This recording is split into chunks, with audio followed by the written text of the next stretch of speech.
जय हिंद दोस्तों, mission success happy में आप सभी का स्वागत है।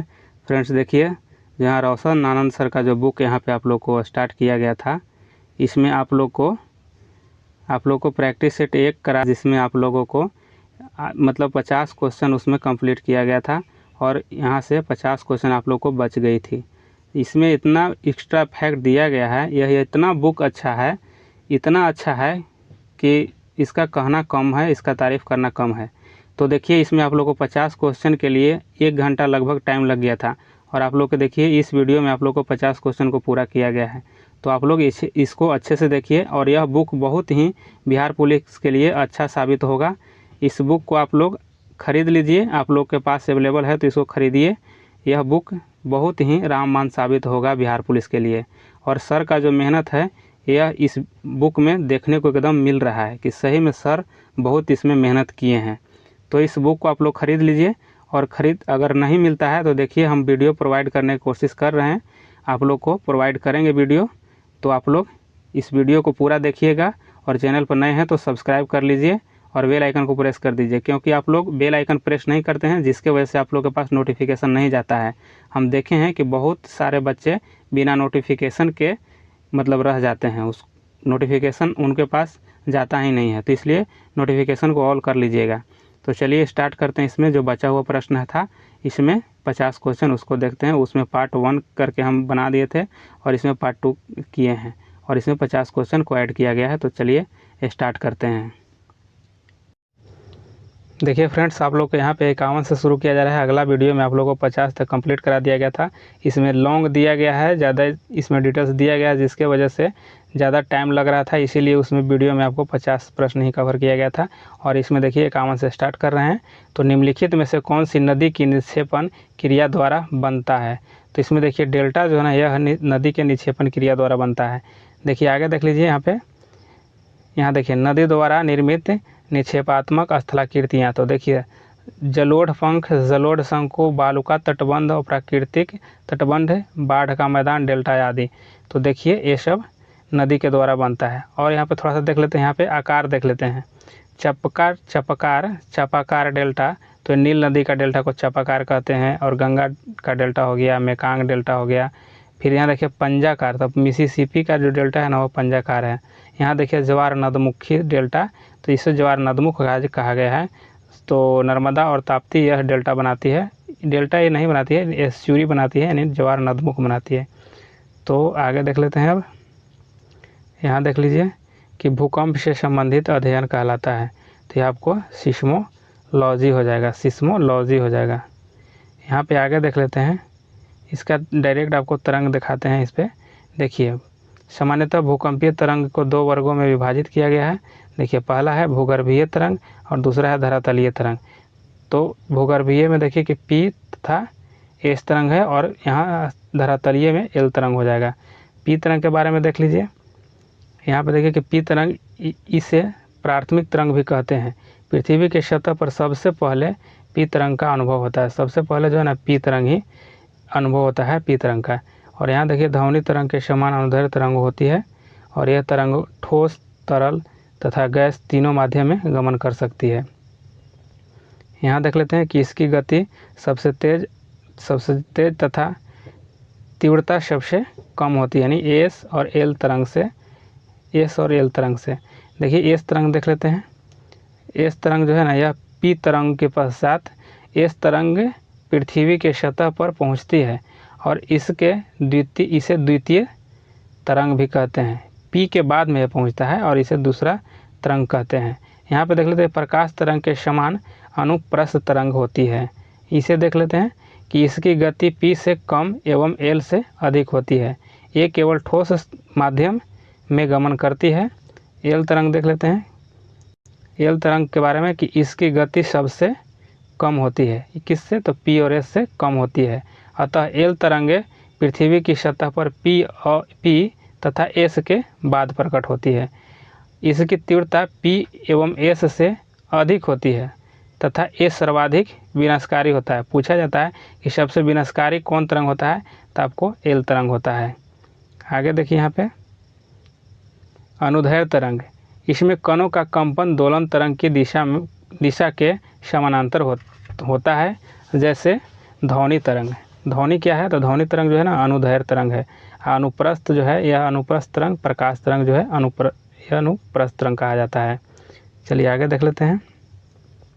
देखिए, भूकंपीय तरंग का मापन सिस्मोग्राफ नामक यंत्र के द्वारा किया जाता है, जिसमें भूकंप की तीव्रता को मापने के लिए रिक्टर स्केल का प्रयोग किया जाता है। यह भी क्वेश्चन पूछा जाता है रिक्टर स्केल, तो इसमें रिक्टर स्केल जो है ना यह तीव्रता मापा जाता है और इसे रिक्टर मैग्नीट्यूड टेस्ट स्केल भी कहते हैं। यहाँ देख लेते हैं, भूकंप की तरंगों को रिक्टर स्केल पर 0 से 10 तक के आधार पर मापा जाता है और इस स्केल के अंतर्गत प्रति बढ़ते एवं एक अंक के साथ भूकंप की तीव्रता 10 गुना बढ़ती जाती है। रिक्टर स्केल को चार्ल्स रिक्टर ने खोजा था और गणितीय मापक है जो लॉग के आधार पर चलता है। चलिए नेक्स्ट देख लेते हैं। यहाँ देखिए, जानवर जो पेरियार राष्ट्रीय उद्यान के अंतर्गत संरक्षण में है वह है, तो देखिए यहाँ पे हो जाएगा आपको हाथी हो जाएगा, ऑप्शन बी सही है। चलिए यहाँ पे देखते हैं नेक्स्ट। यहाँ पे देख लेते हैं भारत के प्रमुख हाथी रिजर्व जो है, तो देखिए पेरियार जो है और अन्नामुडी जो है केरल में है। देखिए अन्नामलाई और यहाँ श्रीविल्लीपुथूर यह जो आपको तमिलनाडु में है, और यहाँ लेमरू तमोर पिंगला जो छत्तीसगढ़ में है, सिंहभूम झारखंड में है, और यहाँ पे देखिए वैतरणी मयूरभंज उड़ीसा में है, और यहाँ देखिए काजीरंगा दिहांग पटकाई असम में है। और आगे देख लेते हैं। यहाँ पे देखिए कि कुछ विशिष्ट जीवों से संबंधित अभयारण्य, जैसे देखिए कच्छ का छोटा सा रन जो है ये जंगली गधा के लिए है जो गुजरात में है, काजीरंगा जो है एक सींग वाला गैंडा के लिए है, और देखिए जल्दापाड़ा पश्चिम बंगाल में एक सींग वाला गैंडा के लिए है, दक्षिग्राम जम्मू कश्मीर में है और यह हंगुल के लिए प्रसिद्ध है। गिर जो है गुजरात में एशियाई शेर कहिए, सिंह कहिए, और यहाँ पे देखिए वन विहार नेशनल पार्क मध्य प्रदेश में सफ़ेद बाघ के लिए है। रेगिस्तान राष्ट्रीय पार्क जो राजस्थान में ऊँट के लिए है। केवलादेव नेशनल पार्क राजस्थान में है, यह साइबेरियन क्रेन के लिए है। भितरकनिका उड़ीसा में कछुआ के लिए है, और शिकारी देवी अभयारण्य हिमाचल प्रदेश जो है कस्तूरी मृग के लिए है, और विक्रमशिला गंगा डॉल्फिन अभयारण्य यह देखिए कि डॉल्फिन के लिए है। चलिए आगे देख लेते हैं। 54 नंबर। शहर जो भारत का कॉटन पॉलिश के नाम से जाना जाता है वह है, तो देखिए यह मुंबई है, ऑप्शन आपको सी हो जाएगा, मुंबई हो जाएगा। चलिए आगे देख लेते हैं। यहाँ पे देखिए कि भारत का मैनचेस्टर अहमदाबाद को कहा जाता है, भारत का बोस्टन अहमदाबाद को, और दक्षिण भारत का मैनचेस्टर कोयम्बटूर को, उत्तर भारत का मैनचेस्टर कानपुर को कहा जाता है। यहाँ देख लेते हैं कि भारत में प्रथम आधुनिक सूती कपड़ा मिल सन 1818 ईस्वी में कोलकाता के पास फोर्ट ग्लास्टर में लगाई गई थी, लेकिन वह सफल नहीं हो सकी। इसके बाद सन 1854 ईस्वी में एक सफल प्रयास के रूप में कवासजी डाबर द्वारा मुंबई में एक आधुनिक सूती वस्त्र उद्योग की नींव रखी गई। वर्तमान में महाराष्ट्र भारत के सर्वाधिक सूती वस्त्र मिलों वाला राज्य है। सूती वस्त्र उत्पादन तथा निर्यात में भारत का स्थान चीन के बाद दूसरा है। चलिए नेक्स्ट देख लेते हैं। यहाँ देखिए 55 को कि अंतरिक्ष में जाने वाली पहली भारतीय महिला कौन थी, तो यहाँ कौन थी, तो आपको कल्पना चावला हो जाएगी, ऑप्शन ए सही हो जाएगा। कल्पना चावला 2003 ईस्वी में कोलंबिया स्पेस शटल से अंतरिक्ष में जाने वाली पहली भारतीय महिला थी। देखिए इंदिरा नूई भूतपूर्व में पेप्सिको कंपनी की अध्यक्ष और मुख्य कार्यकारी अधिकारी रही। और देखिए मार्गरेट अल्वा देख लेते हैं। मार्गरेट अल्वा राजस्थान तथा उत्तराखंड राज्य के राज्यपाल रही है तथा वह भारतीय राष्ट्रीय कांग्रेस के एक सदस्य है। यहाँ पे देखो सुनीता विलियम नासा एजेंसी के माध्यम से अंतरिक्ष में जाने वाली भारतीय मूल की दूसरी महिला है। आगे देख लेते हैं 56 को। देखिए भारतीय खिलाड़ी जिसे हाल ही में सन 2012 में राज्यसभा का सदस्य मनोनीत किया गया है वह हैं, तो यह सचिन तेंदुलकर जी हैं। और देख लीजिए इनके बारे में थोड़ा डिटेल्स। हाल ही में महेंद्र सिंह धोनी, युवराज सिंह, सुरेश रैना, झूलन गोस्वामी और मिताली राज को यहाँ मैरी लेबोन क्रिकेट क्लब का सदस्य नियुक्त किया गया है। यहाँ देख लेते हैं राज्यसभा। देखिए राज्यसभा के बारे में थोड़ा देख लीजिए। राज्यसभा जो कि उच्च सदन है, राज्यसभा उच्च सदन है। राज्यसभा एक अस्थायी संस्था है, किंतु इसके 1/3 सदस्य हर दूसरे वर्ष सेवानिवृत्त होते हैं। राज्यसभा के सदस्यों को पदावधि 6 वर्ष की होती है और राज्यसभा की अधिकतम सदस्य संख्या 250 निर्धारित है। वर्तमान में राज्यसभा में 245 सदस्य हैं। इनमें 233 सदस्य राज्यों और संघ राज्य क्षेत्रों का प्रतिनिधित्व करते हैं और 12 जो सदस्य राष्ट्रपति द्वारा मनोनीत होते हैं। आगे देखिए यहाँ पे कि संविधान की 4वीं अनुसूची में राज्यसभा के लिए राज्यों और संघ राज्य क्षेत्रों की सीटों का आवंटन का वर्णन किया गया है। राज्यसभा के सदस्यों का निर्वाचन अनुपातिक प्रतिनिधित्व के एकल हस्तांतरित मत व्यवस्था द्वारा होता है। देखिए राज्यसभा के निर्वाचन हेतु न्यूनतम आयु 30 वर्ष होनी चाहिए और यह संसद को राज्य सूची के विषय पर विधि बनाने हेतु अधिकृत कर सकती है, अनुच्छेद 249 के तहत। और आगे यहाँ पे देख लेते हैं, यदि यह संसद को केंद्र एवं राज्यों के बीच नई अखिल भारतीय सेवा के सृजन हेतु अधिकृत कर सकती है, अनुच्छेद 312 में। आगे विश्व व्यापार संगठन का मुख्यालय जिनेवा में स्थित है और देखिए विश्व व्यापार संगठन की स्थापना जो है 1 जनवरी 1995 में हुआ था। यहाँ पे देख लेते हैं, यहाँ पे देखिए मर्राकेश समझौता पर अप्रैल 1994 में गैट सदस्य राष्ट्र द्वारा हस्ताक्षर किया गया था। यहाँ देखिए WTO की सबसे बड़ी निर्यातक संस्था सदस्य देश के मंत्रियों का सम्मेलन है, जिसकी बैठक प्रत्येक 2 वर्ष पर होती है।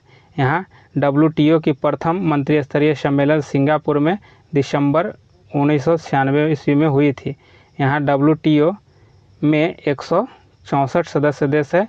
अंतिम सदस्य देश के रूप में अफगानिस्तान जो है कि आपको 2016 में यह बना था, अफगानिस्तान इसका सदस्यता लिया। यहाँ देख लीजिए WTO का पहला महानिदेशक पीटर सदरलैंड ब्राज़ील के थे और WTO की वर्तमान महानिदेशक नकोंजी ओकोंजो-इवेला नाइजीरिया के हैं। यहाँ देखते हैं 13वां WTO की मंत्री स्तरीय सम्मेलन का आयोजन 2024 में दुबई UAE में होगा। आगे देख लीजिए यहाँ पे कि मनुष्य ने चंद्रमा पर पहली बार किस वर्ष में पैर रखा, तो किस वर्ष में रखा गया था, तो ये आपको देखिए 1969 ईस्वी में। और आगे देख लीजिए यहाँ अपोलो 11 अमेरिकी अंतरिक्ष यान था जिससे मानव को पहली बार चंद्रमा पर उतारा था। यहाँ देखिए चंद्रमा पर पैर रखने वाले पहले व्यक्ति नील आर्मस्ट्रॉन्ग और उनके साथ जाने वाले व्यक्ति बज एल्ड्रियन तथा माइकल कॉलिंस थे। यहाँ देखिए चंद्रमा की सतह और उसकी आंतरिक स्थिति का अध्ययन करने वाले विज्ञान को सेलेनोलॉजी कहा जाता है और चंद्रमा पृथ्वी का एक मात्र उपग्रह है। यहाँ पर देखिए चंद्रमा पृथ्वी की एक परिक्रमा लगभग 27 दिन 8 घंटे में पूरी करता है। चंद्रमा एवं पृथ्वी के बीच औसत दूरी जो है यहाँ देखिए 3,84,400 किलोमीटर है। और यहाँ देख लेते हैं कि चंद्रमा पर किसी वस्तु का भार पृथ्वी पर उसके भार का 1/6 होता है। और आगे देख लीजिए यहाँ पे कि अपोलो के अंतरिक्ष यात्रियों द्वारा लाए गए चट्टानों से पता चला कि चंद्रमा भी उतना ही पुराना है जितना पृथ्वी, यानी देखिए यहाँ पे 460 करोड़ वर्ष। और इन चट्टानों में टाइटेनियम अधिक मात्रा में है। नोट यहाँ देख लीजिए कि इसरो द्वारा चंद्रयान 3 मिशन LVM-3M4 प्रक्षेपण यान के माध्यम से दिनांक 14 जुलाई 2023 को श्रीहरिकोटा प्रक्षेपण केंद्र से लॉन्च किया गया है और यह आपको दक्षिणी ध्रुव पर चंद्रमा पर पहुंच भी गया है। चलिए आगे देख लेते हैं कि रहमतुल्लाह कप किस खेल से जुड़ा है? रहमतुल्ला किस खेल से जुड़ा हुआ है? तो आपको हो जाएगा बैडमिंटन से। बैडमिंटन से देखिए, बैडमिंटन में दिए जाने वाला कप एवं ट्रॉफियाँ, तो देखिए सुदीरमन कप जो है, और देखिए रहमतुल्ला कप है राष्ट्रीय पुरुष टीम के लिए है, और चड्डा कप जो है राष्ट्रीय महिला को दिया जाता है।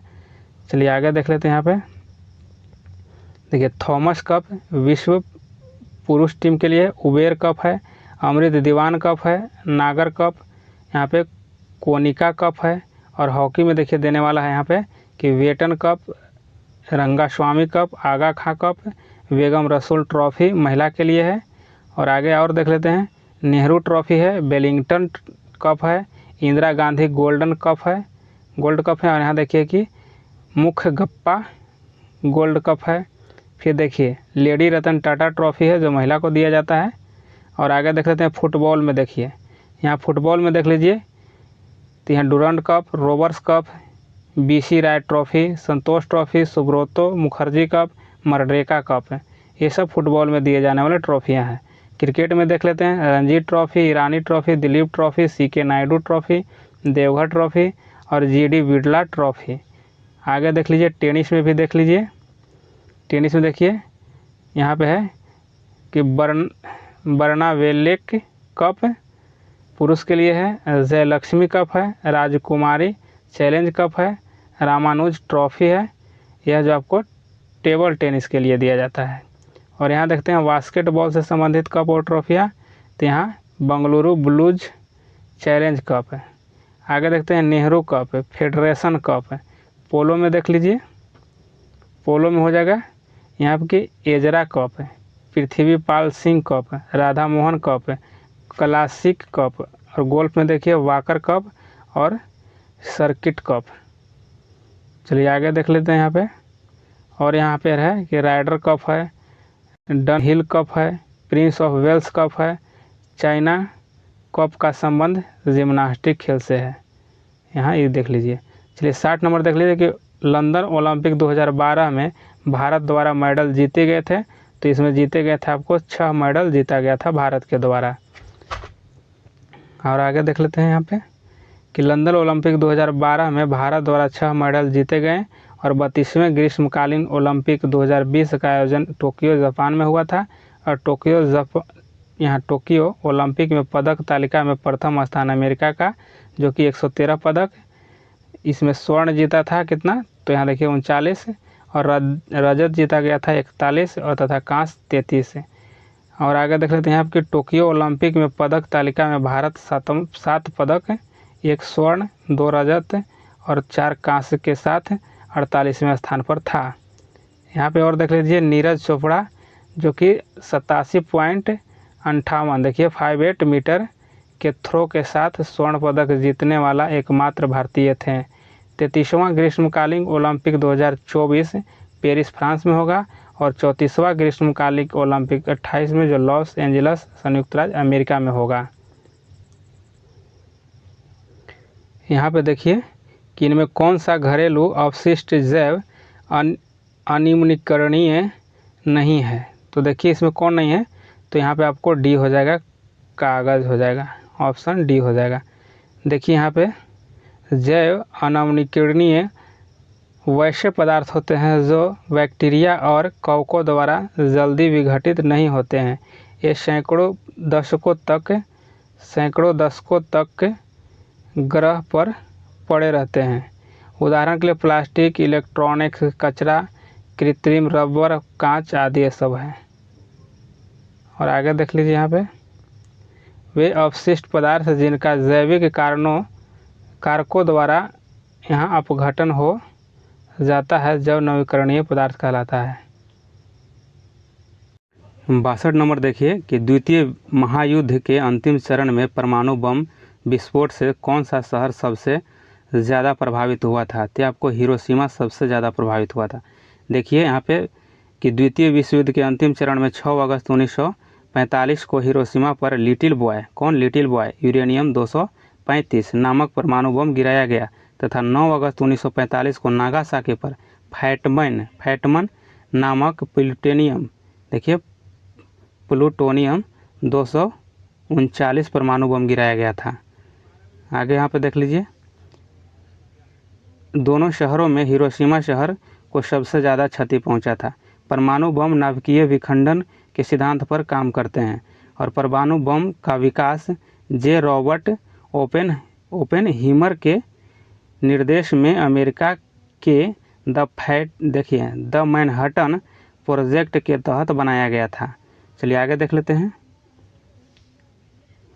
देखिए, परमाणु बम को बनाने के लिए यूरेनियम 235 तथा प्लूटोनियम 239 का प्रयोग किया जाता है। देखिए, अंडा देने वाला स्तनधारी है, तो अंडा देने वाला स्तनधारी यहाँ एकिडना है। कौन है? एकिडना है। चलिए आगे देख लेते हैं। यहाँ पे देखिए स्तनधारी का प्रकार दिया गया है कि प्रोटोथीरिया है, मेटाथीरिया है और यूथीरिया है। तो इसमें देखिए प्रोटोथीरिया में यहाँ पे हो जाएगा ऐसे स्तनधारी कई लक्षणों में सरीसृप की तरह होते हैं और यह अंडा देने वाला स्तनधारी है, इसीलिए इन्हें ओविपेरस कहा जाता है और इनमें बाह्य कर्ण अनुपस्थित होता है, बाह्य कर्ण नहीं होता है। और देखिए एकिडना हो गया और थी यहाँ ऑर्निथोरिंकस आदि। मेटाथीरिया में देख लीजिए, मेटाथीरिया के उदाहरण दिखाते हैं आपको डायरेक्ट। मेटाथीरिया में जैसे क्या होता ना है कि इसमें अपरिपक्व बच्चे का जन्म दिया जाता है, तो जैसे अपरिपक्व में कंगारू हो गया और देखिए डाइडेफिल्स हो गया, यह जो हो गया अपरिपक्व हो गया, ये सब बच्चे दिया जाता है। आगे देख लेते हैं।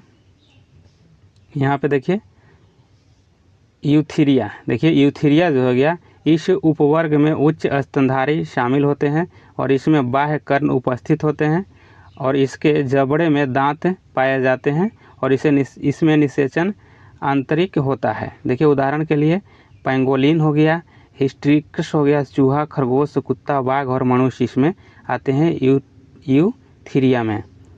देखिए आगे देख लेते हैं कि ब्लू व्हेल सबसे बड़ी स्तनधारी प्राणी है, शेर सबसे छोटा यहाँ पे स्तनधारी है। देखिए 64 को देख लेते हैं कि गाय का दूध कम वसा युक्त होता है।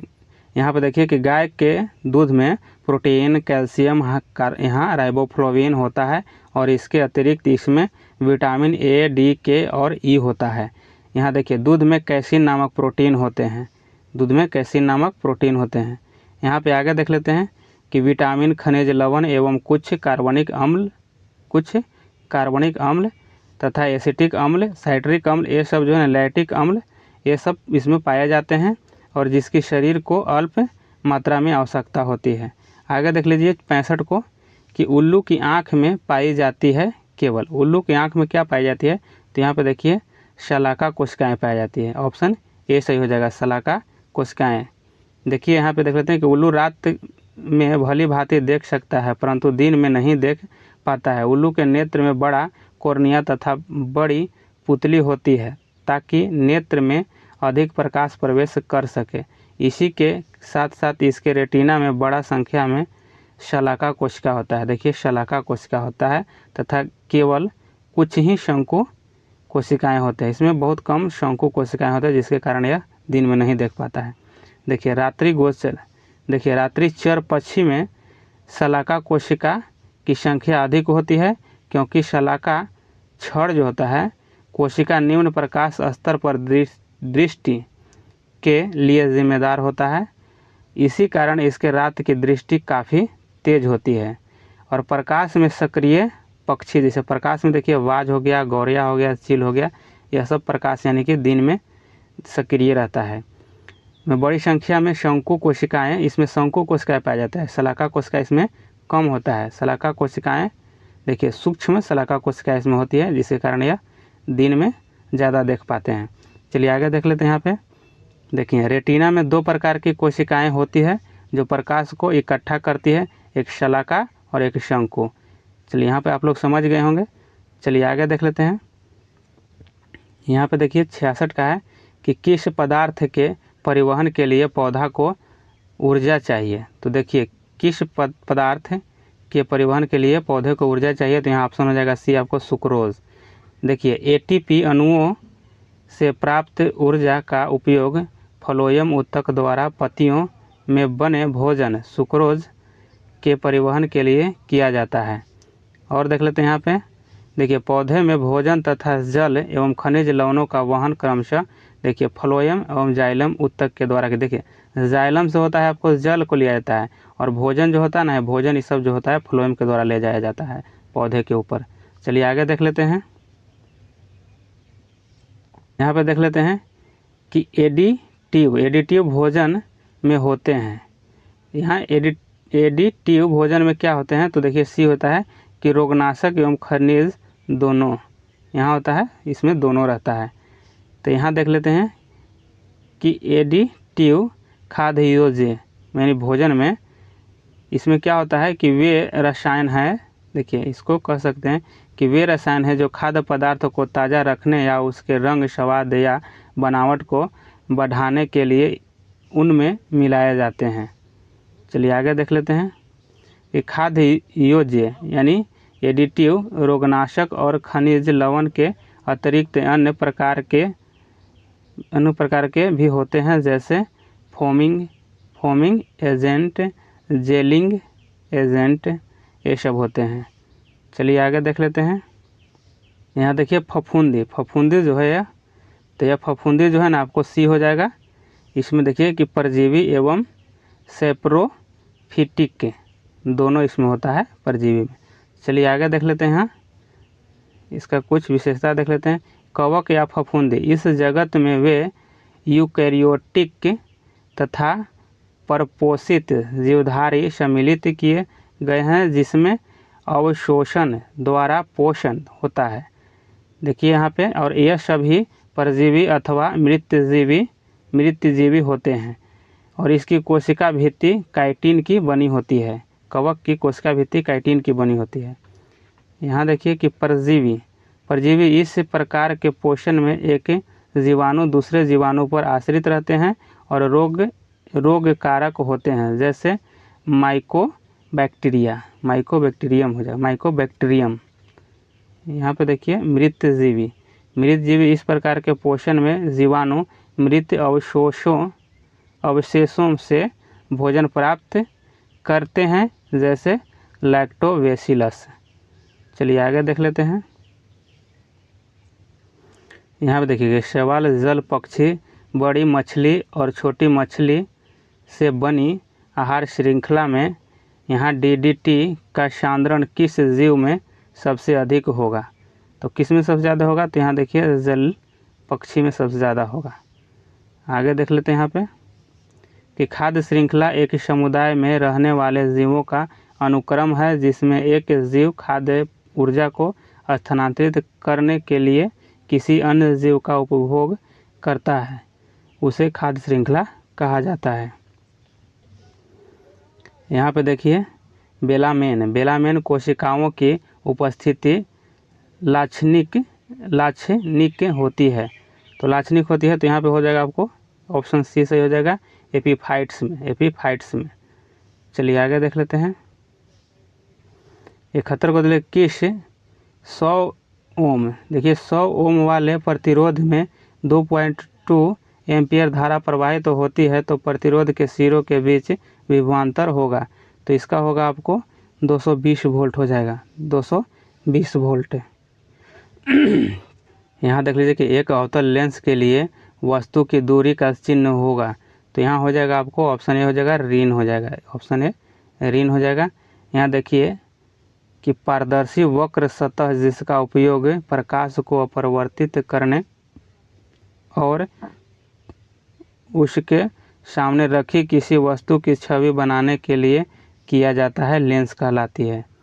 अवतल लेंस के बारे में देख लीजिए। अवतल लेंस यह एक अपसारी लेंस है जो प्रकाश के समानांतर बीम को अपसारित यानी फैलता यानी अपसारित करता है। अवतल लेंस द्वारा बनाया गया प्रतिबिंब आभासी, सीधा और छोटा होता है। यह देख लीजिए, यह जो है ना आभासी, सीधा और छोटा, यह पूछा जाता है। चलिए आगे देख लेते हैं। यहाँ देखिए लेंस समीकरण जो लेंस को फोकस दूरी, प्रतिबिंब की दूरी और वस्तु की दूरी के बीच संबंध देता है। तो यहाँ देखिए 1/f बराबर 1/v और 1/, यहाँ u हो गया। यह आपको सूत्र इसका है।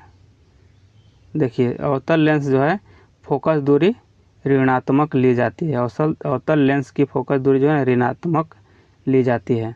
चलिए आगे देख लीजिए यहाँ पे 74 का देख लीजिए कि जी का मान होता है, तो जी का मान होता है तो इसमें जी का मान आपको हो जाएगा, ये हो जाएगा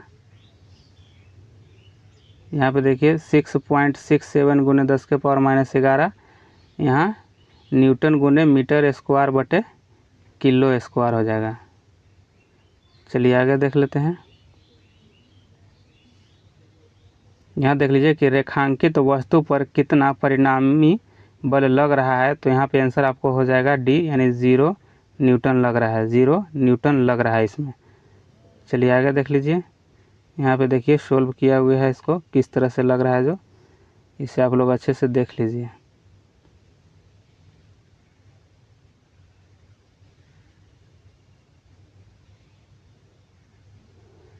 चलिए यहाँ देख लेते हैं 76 को। 76 को देख लीजिए कि एक व्यक्ति विभिन्न रंगों में अंतर नहीं कर पाता, इस व्यक्ति में निम्नलिखित भाग की समस्या है। तो किसका समस्या है, तो यहाँ देखिए कौन सा है, ऑप्शन सी हो गया क्यों कौन सा का। देखिए वर्णदंतता जो होता है एक आनुवांशिक बीमारी है और इससे पीड़ित कोई व्यक्ति सामान्य तरीके से रंगों को देख और भेद नहीं कर सकता। यह समस्या आमतौर पर लाल और हरे रंग के मामले में होते हैं। यहाँ पर देख लेते हैं कि वंशानुक्रम के कारण होता है और जन्म से ही वर्णदंतता को यहाँ पे हो सकती है, जन्म से ही वर्णदंतता हो सकती है और जीवन में भी हो सकती है। आगे देख लीजिए। यहाँ पे देखिए शलाका यानी छड़ और कोन्स यानी शंकु नामक रेटिना में 2 प्रकार की कोशिकाएं होती है। कोन्स कोशिका द्वारा रंग का पता लगाया जाता है। कोन्स कोशिका में एक या अधिक रंगों की अनुपस्थिति से वर्णदंतता हो सकती है। शलाका कोशिकाएं प्रकाश की तीव्रता को नियंत्रित करती है। चलिए आगे देख लेते हैं 77 का। निम्नलिखित में से कौन सा तारामंडल अप्रैल महीना में आकाश के ऊपरी भाग में दिखाई देता है, तो यह हो जाएगा आपको यहाँ देखिए बृहद सप्तर्षि जो होता है यह दिखाई देता है। यहाँ देख लीजिए कि सर्वविख्यात तारामंडलों में से एक विख्यात तारामंडल सप्तर्षि है, जिससे आप गर्मियों अप्रैल में रात्रि के प्रथम प्रहर में उत्तरी भाग में देख सकते हैं। सप्तर्षि 7 प्रसिद्ध प्राचीन भारतीय संतों या ऋषियों के नाम के साथ संबंधित है। और यहाँ देख लेते हैं पहचाने जाने योग्य आकृतियों वाले तारों के समूह को तारामंडल कहते हैं। यहाँ देख लेते हैं सप्तर्षि को बिग डीपर, ग्रेट वियर अथवा आर्स मेजर भी कहते हैं। चलिए आगे देख लेते हैं।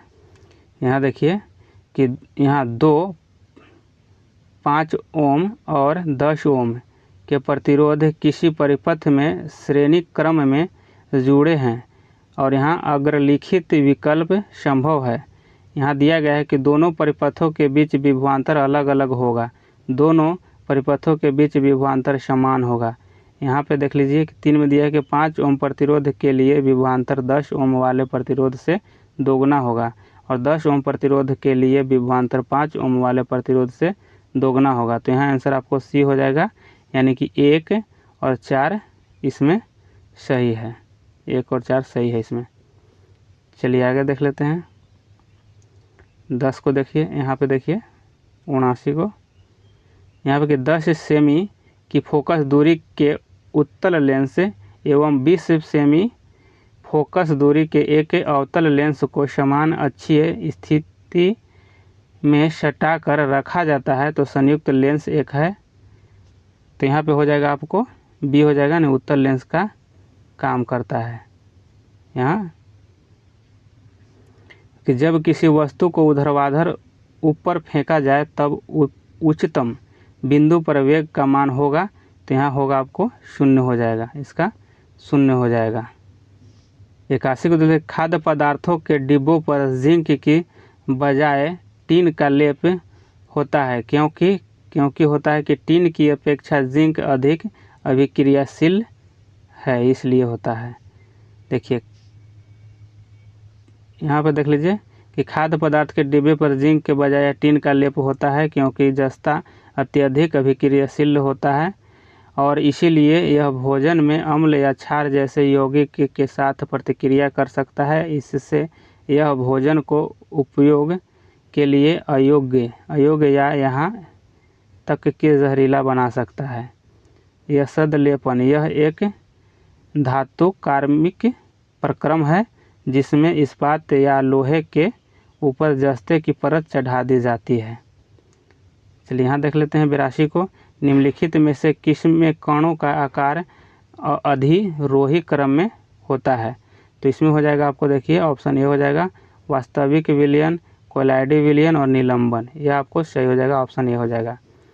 चलिए आगे देख लेते हैं।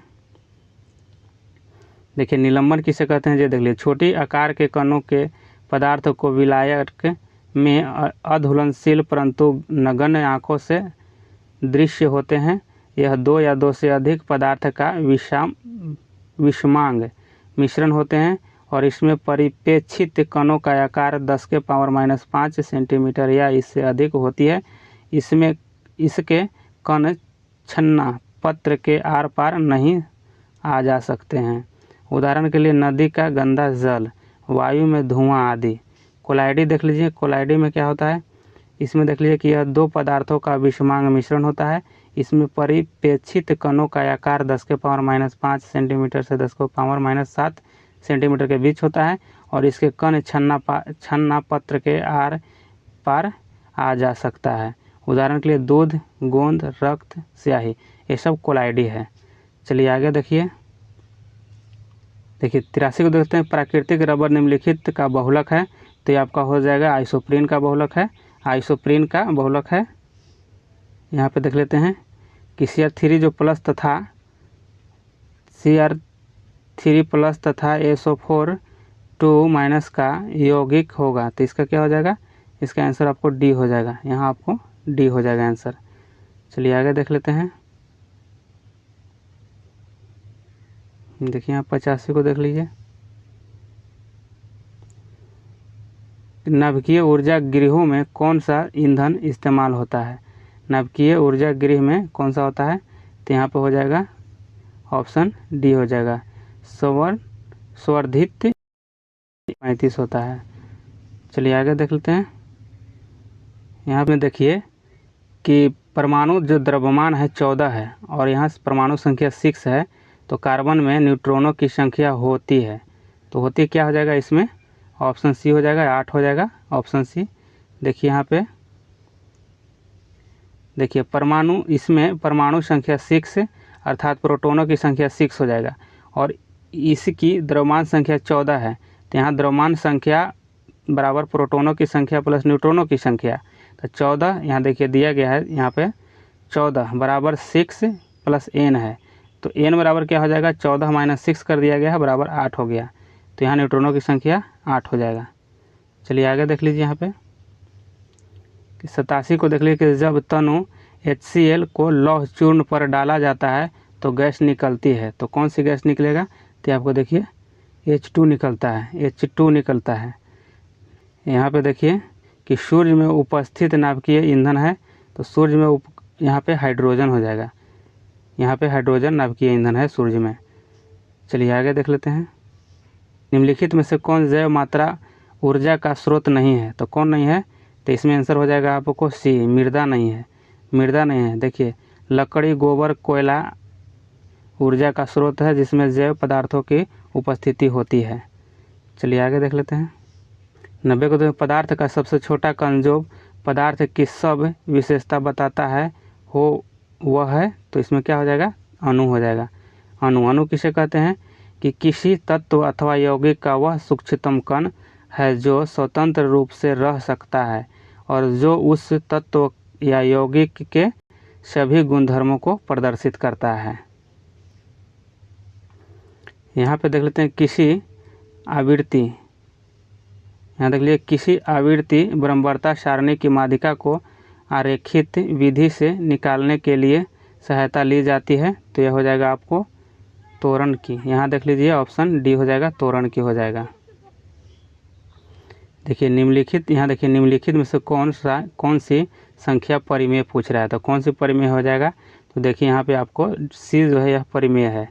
और आगे यहाँ देख लेते हैं, देखिए यहाँ देखिए 5 + √3 जो है यह अपरिमेय संख्या है, यह अपरिमेय संख्या है। देखिए कहा गया यहाँ पे कि एक परिमेय संख्या और एक अपरिमेय संख्या का जो योगफल होगा ना वह अपरिमेय हो जाएगा।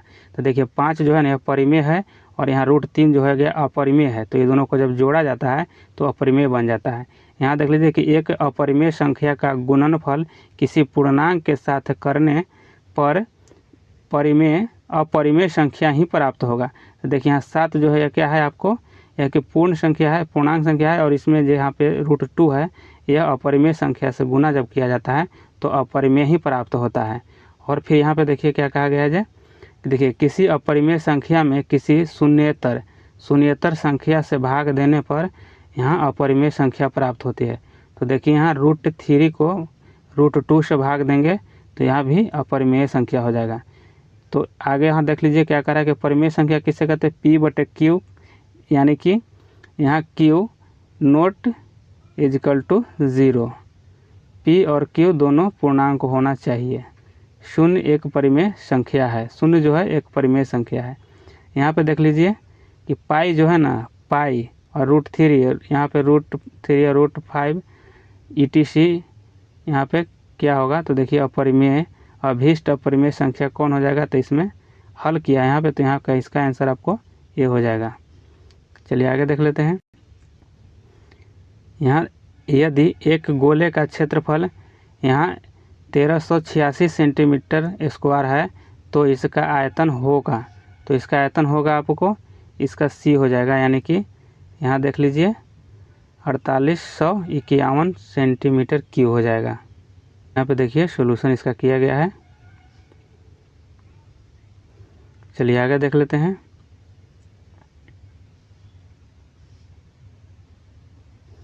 कि एक शून्येतर परिमेय और अपरिमेय संख्याओं का गुणनफल अपरिमेय अवश्य होगा। यहाँ कथन ये हो जाएगा कि कथन सत्य है, ये कथन सत्य है। देखिए यहाँ कि एक शून्येतर परिमेय और एक अपरिमेय संख्याओं का गुणनफल हमेशा अपरिमेय संख्या ही होगा। जब एक परिमेय संख्या और एक अपरिमेय संख्या का गुणा होगा तो हमेशा उसका गुणनफल अपरिमेय ही होगा।